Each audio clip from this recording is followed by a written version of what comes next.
వివాహానంతరం ఊరేగింపు నిర్వహిస్తున్న పెళ్లి బృందంపై వైసీపీ నాయకులు దాడి చేసిన సంఘటన కర్నూలు జిల్లా కోసిగి మండలం 3వ వార్డులో చోటు చేసుకుంది. ఇందుకు సంబంధించిన వివరాలు ఇలా ఉన్నాయి. కోసిగిలోని 3వ వార్డుకు చెందిన టీడీపీ నాయకుడు పోతుల తాయన్న కుమారుడి వివాహం అనంతరం గ్రామంలో ఊరేగింపు నిర్వహించారు. ఈ సందర్భంగా టీడీపీకి సంబంధించిన పాటలు పెట్టారంటూ ఆ కాలనీలోని వైసీపీ శ్రేణులు మూకుమ్మడిగా ఆ పెళ్లి బృందంపై దాడి చేసి గాయపరిచారు.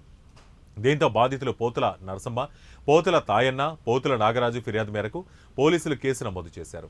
వైసీపీకి చెందిన పెండేకంటి లోకారెడ్డి, రాజశేఖర్, గోవిందు, శ్రీరాములతో పాటు మరికొంతమంది తమపై దాడి చేసి గాయపరిచారని, మహిళల మెడల్లోని మంగళ సూత్రాలు, బంగారు చీరలు లాగేసుకున్నారని వారి ఫిర్యాదులో పేర్కొన్నారు.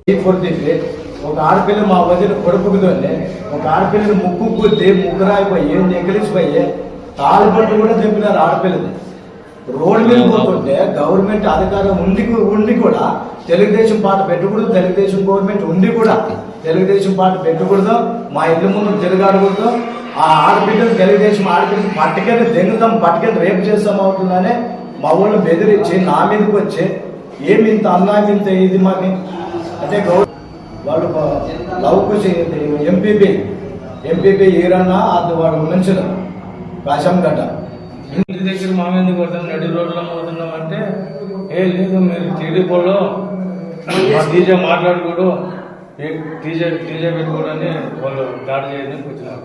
ఎవరంటే శ్రీరాము ఇంటికి కూడా శ్రీరాము, యోగరెడ్డి ఇంట్లో తమ్ముడు, తర్వాత ఒక మనముడు గోపాల కొడుకు, తర్వాత గుల్దాసిన కొడుకులు వచ్చి కొల్లారని చూసినాం. చూసే కూడా వాళ్ళు అందుకనే కూడా వసమన్నారని పోలీస్ స్టేషన్కి కంప్లైంట్ ఇచ్చినాం. కానీ ఎందుకు ఇచ్చినామంటే మా ఆటోళ్ళు మా మంత్రి ఎవరో చుట్టూరుకు వచ్చినా కూడా చుట్టూరుకు లేకున్నట్ల చూడుకున్నట్ల మా జంలో మామ చేసుకున్నా కూడా 1 నెల అంత దాడి చేసిన కోసం పోలీస్ స్టేషన్ కంప్లైంట్ ఇచ్చినాం.